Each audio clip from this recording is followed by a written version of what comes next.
Philippines. Thank you for coming. Thank you for being here. Right here in our Grand Lodge. Maraming salamat po. Hello po. Okay, we're down to a few people left, no? And we shall continue with this, I think, of When in Manila. Hello, so this question is for Nadine. So Nadine, how has this project brought a different or a better actress in you? Well, I guess this is really a huge, how do I say, change from all the roles that I've done before. Because everyone knows me as, you know, someone who's parang rom-com, someone who does rom-coms, dramas, yung mga romance stuff. And my roles are always like yung mabait na anak, someone who's like, parang ano naman, palaban, but alam mo yun, parang mabait na anak. Ganun palagi yung role ko. So, lagi akong mabait. So, this time, parang I'm happy because I was able to explore and try out a different style of acting as well. And I wanted to see then, parang kung ano yung kaya ko pang gawin. Kasi this time around, as in sobrang extreme talaga yung pagkakaiba niya from my previous characters. And to be honest, it is parang something that I've always wanted to do kasi I wanted to see kung ano pa nga talaga yung kaya kong gawin and what other kind of genres or even roles that I can do in the future. And knowing me, you know, I'm very, I love exploring and I like trying different things. So hopefully from here on, sana naman mas maging dark pa yung next characters ko. Or I don't know, let's see. Pero it seems to me that I'm going the darker side of acting. Let's see. Well, at least for the roles. Thank you. Thank you. Thank you. Thanks, Nadine. Kala ko dark na yun, hindi pa pala. Pwede pa pala. Gusto pa niya mas dark. Pwede pa. May pupush pa. Kakagulan tong si Nadine. Palaban na sino. Palaban, okay. Right now, let's Next ask. we have from TV5, Von Bilinario. Hi everyone! Congratulations po to all the production and the people behind this movie. My question po ay for Sir Aga, Ate V, and Nadine. Grabe yung tema no, na pinakita rito sa trailer at sa teaser pa lang. But you as actors, how was it dealing with the dark themes of the movie?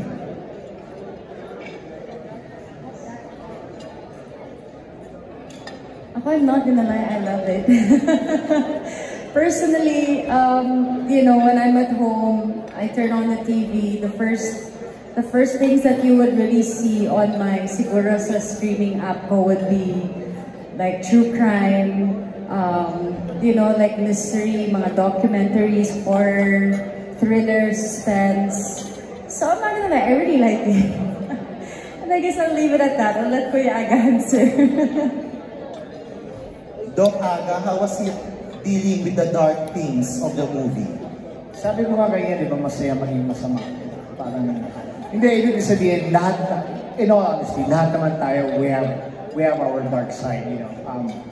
Mga Kristiyano lang lahat tayo, kaya balanse ang buhay natin. So, para mabigyan ka ng pagkakataon na ilabas mo yun sa pelikula, libre, gawin mo lahat yun. Na walang masasaktan dahil hindi tunay. Napakasarap gawin talaga. Masaya nga eh. Ate V? Siguro sa buong career ko, bihirang-bihira akong gumawa ng isang dark film. If I'm not mistaken, the last was Tabos ng Dugo. This one, even if they're saying or they are considering this or we are considering this a dark film, but definitely it's dark, but I enjoyed it. Kaya hindi siya dark. Sige mo, sabi ko sa'yo, kasama ko nag-i-enjoy sa dark. Dark daw siya, pero paano mo magiging dark? I-enjoy namin yung ginagawa namin ito. Maybe dark, maybe sa theme, pero at the end of the day, it's a movie. It's a good film. It's a good movie. Sana showing na talaga ito bukas. Talaga. Thank you po. Congratulations. Salamat. Thank you, Von. It's nice, no? Exploring into that new side, that dark side. it shows the humanness at certain gray area, not your typical plot, diba? So we're so excited. Sana nga bukas, December 25 na, para panood na natin to. But thank you, Von, for the question. Up next, let's go to... From La Cochera Lovers, we have Matt Suzara. Hello po, good evening. To Gabby. Gabby, grabe yung acknowledgement ni Ate V sa iyo kanina. And congratulations pala ulit dun sa win mo sa Cinemalaya. Anong feeling na part ka dito sa pinakamalaking star-studded movie ng MMFF? At lalo na ito yung pinaka-first mong MMFF din. Hi Matt, thank you so much. Hanggang ngayon po hindi pa rin nagsisink in na I have the privilege of being part of this cast and part of this team. I work very closely with Ate B in this, and I'm very lucky to see her work firsthand. Naintindihan ko kung bakit siya si Vilma Santos. Pero more than celebrating her as an actress, I feel like what I really loved was being able to celebrate her as a person, because I also saw the heart that she has and the way that she treats everyone on set. And that's not something that everyone gets to see all the time. So that's my favorite thing about working with Ate. Love you, Inay. Thank you. Gabby. Thank you. Okay, this time... Last 3 questions. Last 3, okay. We move on with Melvin B. Tagulaw of Melvin of Manila. Is Melvin here? Melvin. Okay. Maybe we go with Jude Cartalaba of the Modern Scribe, Lion RTV, and ABS-CBN. Oh. Melvin Is is it there. Melvin? Hello. Okay. Congratulations in advance to this most awaited movie of the year. My question is for Ron. You've been part of 2 big movies. You have been with Malyari, then this is the second big movie you have. What are your learnings from the senior artist that you work with?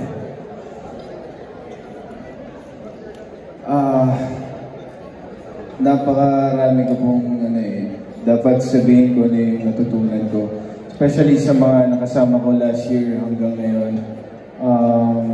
Siguro yung pinaka-tumatak sa utak ko yung matuto kang makinig sa kung ano yung sinasabi sa'yo at lagi mong titignan yung karakter mo. Kumbaga, ilayo mo yung sarili mo dun sa karakter mo para mas lalo mong ma-portray lalo at mapakita mo yung, mabigyan mo ng buhay yung karakter. Ayun po.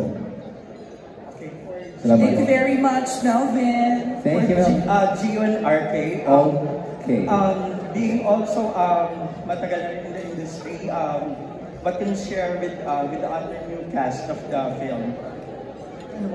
What can you share with them? Share with acting or experience with the movie. Sa acting? Yes. Or your experience in acting in this movie. Okay, here. Okay. Ako, kasi bawat scene, sa lahat ng dinaanan kong scenes, bawat scene, lagi kang, in general, pag ikay artista, lahat ng scene, dapat meron kang nababakon pa ulit. Para talagang, so I think, tama yung sinabi ni Ron na dapat you listen. So, dapat observant ka din on how to, what to take home from the scenes that you do with, especially with the ones that are before you. Yun sa akin. Ano, RK?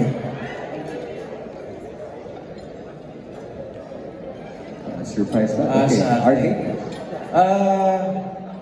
In terms of acting, kasi nagsisimula lahat before the take.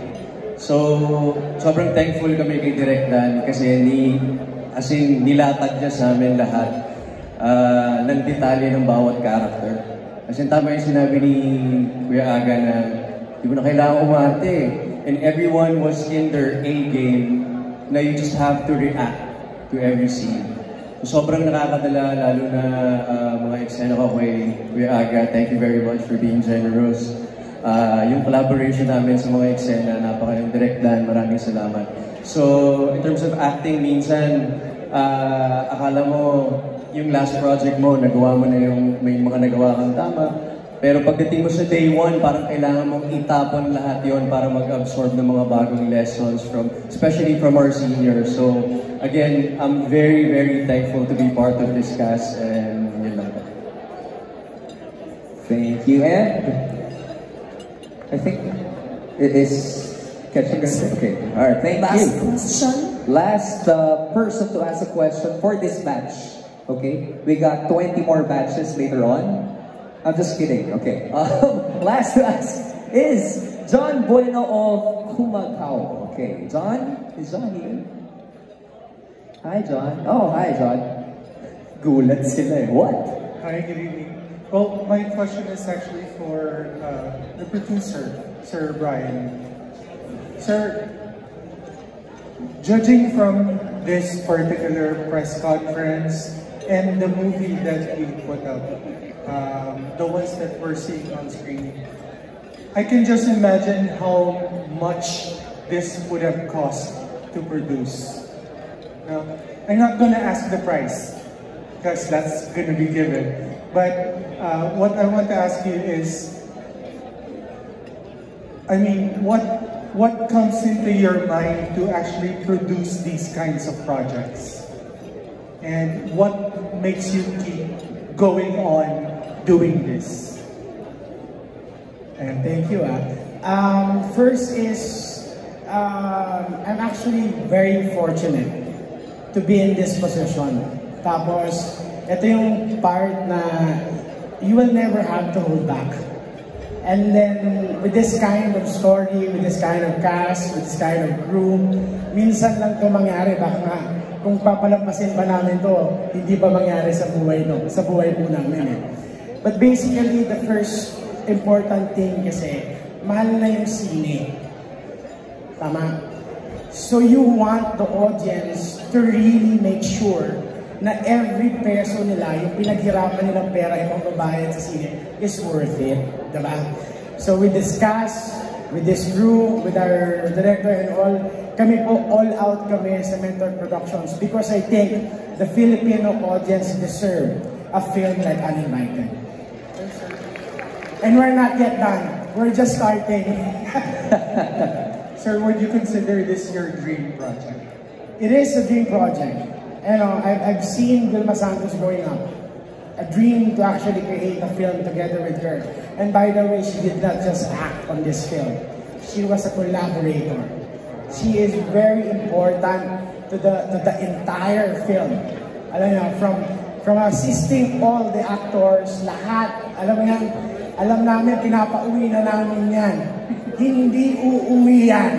Hindi naiiwanan sila din sa set. Kahit hindi na sa kailangan. Pero kasi alam niya yung halaga niya na may bibigay doon sa pelikula. So that's really, yun yung talagang napaka-importante at tawag dito, fulfilling for me because it's an opportunity. Sino sa tingin nyo, gano'ng kadami ng producer ang mabibigyan na ganitong pagkakataon, diba? And to do a dream project of a Vilma Santos, which you will, pagpapalampasin pa natin to, wala na, diba? So talaga kami dito, all out kami. So lahat ng rin namin with Malyari, roll over dito. And kita nyo naman, hindi namin kayo papahiya. Congratulations, sir. Congratulations. Thank you very much, Brian. Thank you.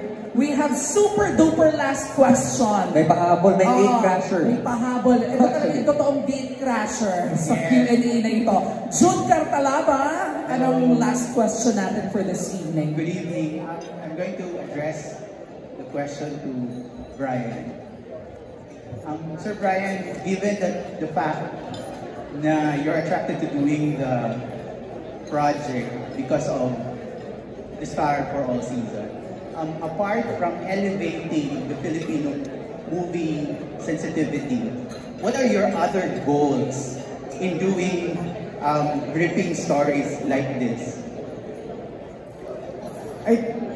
Ito kasi parang ito yung mga, siguro sa akin, we'll have to create our own market niche in Mentor. And hindi na namin kayang pasukin kung saan magaling na yung ibang produksyon. So we wanted to show the Filipino audience, and of course, not just the Filipino audience, but the world, na we can do this kind of stories also. And I think we've been secluded for a long time.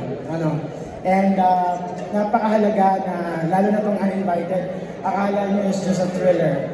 Pero napakarami ng gustong sabihin ng pelikulang ito.